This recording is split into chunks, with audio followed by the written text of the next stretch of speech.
Hello everyone, from Singapore. My name is Tai Tan, and I can't wait to share with you a story about my relationship with my sister named Tai Tan. Tan is our last name from our father. In fact, what can I say about him? He's an asshole. Yeah, I don't have any other words. Just so you understand, I'll tell you everything. Tai and I used to be very close. We had the same taste in clothes, colors, and even boys. But there was one thing we didn't see eye to eye on at all. Tai was always on my father's side, and I was on my mother's. It wasn't nice to divide the family like that, but I honestly wondered how anyone could love my dad. He had always been so cold, so greedy, and he often walked out on Mom. And even I had noticed that, but my sister said she didn't believe it, and that I'd made it all up to smear him. The quarrels between our parents were growing more frequent. It got to the point that I covered my ears with my pillow and still could hear the yelling. Finally, when my mother filed for divorce, I even breathed a sigh of relief. But it wasn't all that easy. Dad brought in a whole bunch of lawyers who made sure Mom didn't get a single Singapore dollar. We packed, and I waited for my sister to help her with the suitcases. But Tai came into my room and said, "Goodbye."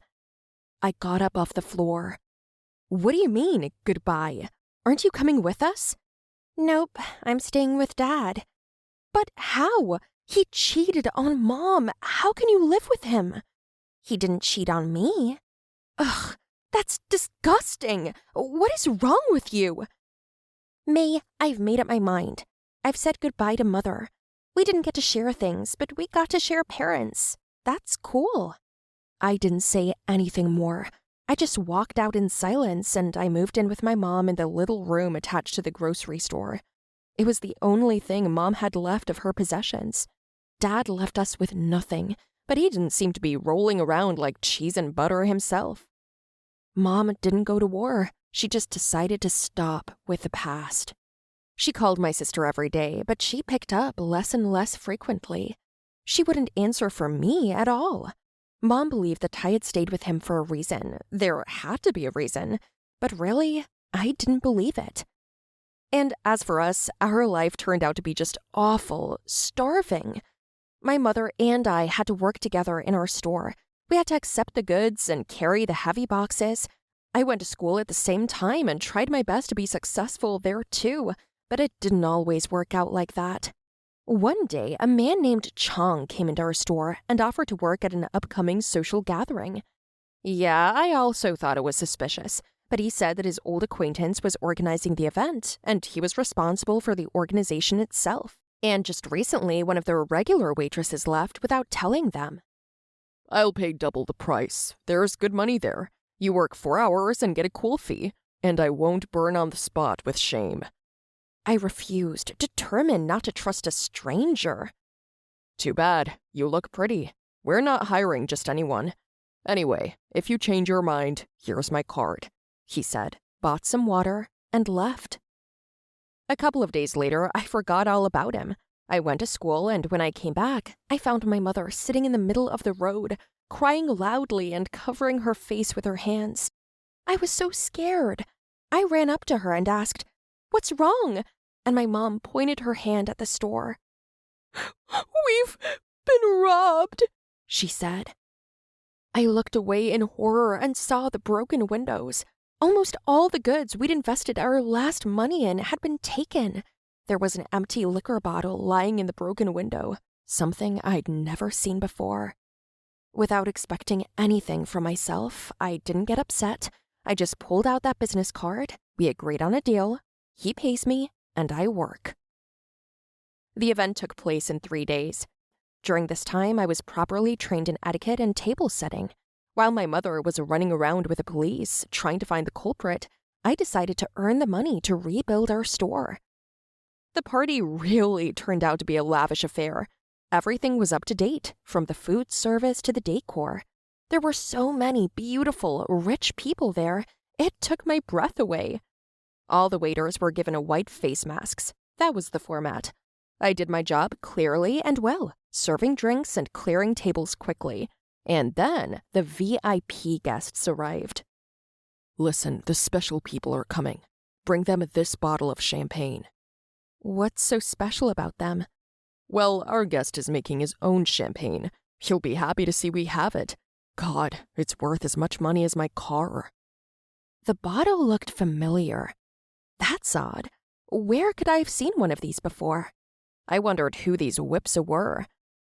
As I held the champagne glasses on a tray, I stared at the cool limousine that pulled up to the gate. A man and a young woman in expensive suits stepped out. They smiled as they greeted everyone. "Daddy? Tai?" I said in surprise and dropped the tray of glasses on the ground. The girls ran up to me and helped me pick up the splinters from the floor. Tai walked by and said, "People like you should be fired right away." She had no idea her own sister's face was behind that mask. Chong almost shuddered, but I didn't even care that I'd lost my fee because of a broken bottle. I watched my sister, the way she dressed, the way my father was dressed, the watch he was wearing, the phone she had in her hand. Where did they get all the stuff? My father must have got rich as soon as he got rid of us. My mom stays up nights working her ass off at work, and my dad won't even pick up the phone, just like Tai. I've also heard that they're called by other names now. Great! They changed them. That's why we couldn't find Tai on social networks. Now her name was Wei Ling, and my father's name was Kian. I was so aggravated that I couldn't pull myself together anymore. Chong came up to me and told me about the fine and got another bottle. I brought the drink to the whippersnappers, but before I did, I spit into their glasses. When Tai started to drink, I couldn't hold back a giggle. She noticed it and punched me in the face. I so wanted to respond, but Mr. Chong immediately got in between us.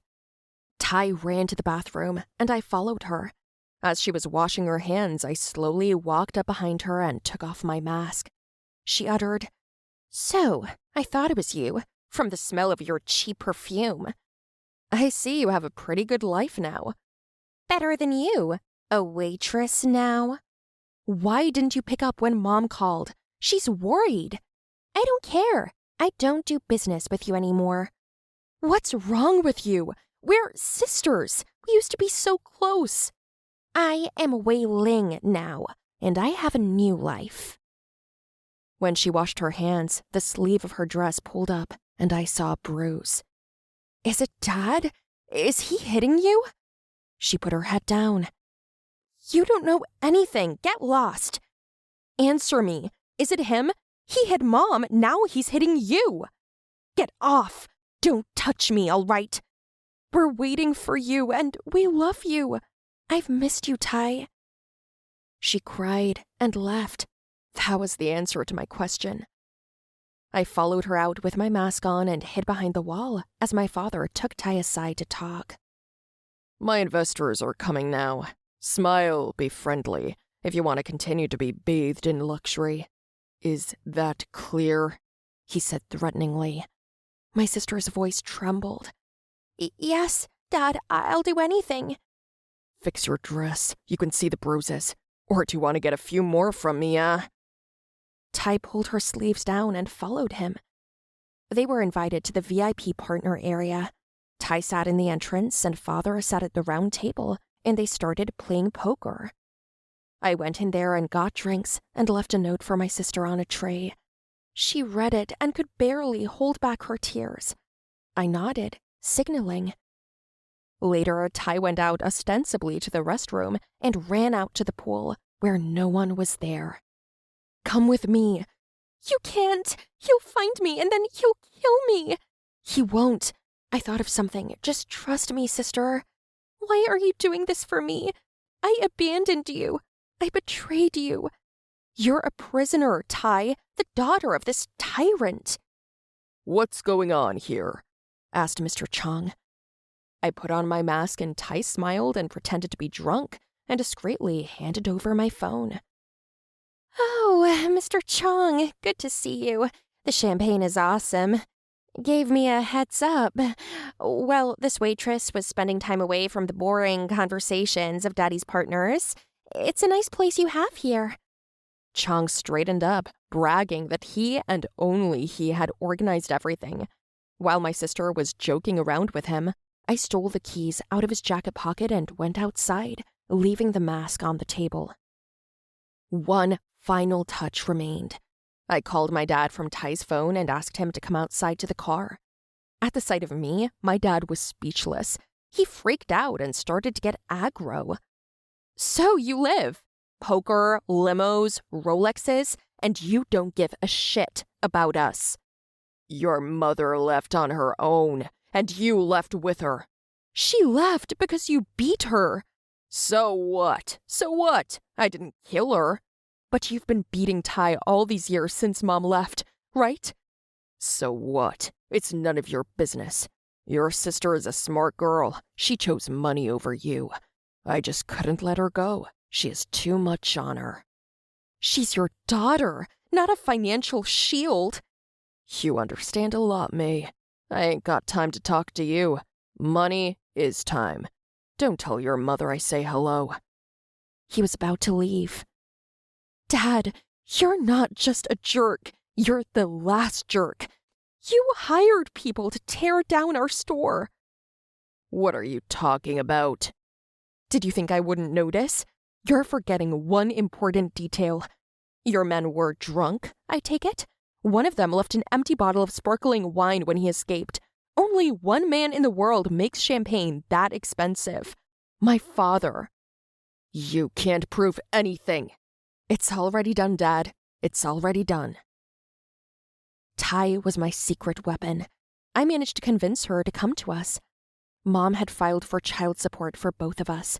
She managed to get a fortune out of him. Tai told me about his shady business, shady dealings, and illegal and unpaid taxes. He was fined heavily, of course, but was also required to pay child support for my sister and me until we came of age. That money was enough to buy a house for the three of us, a car, to rebuild and expand the business. Tai also told the police about our father's beatings, so the daddy issues are just waiting to happen. So are the cases registered in Tai's name.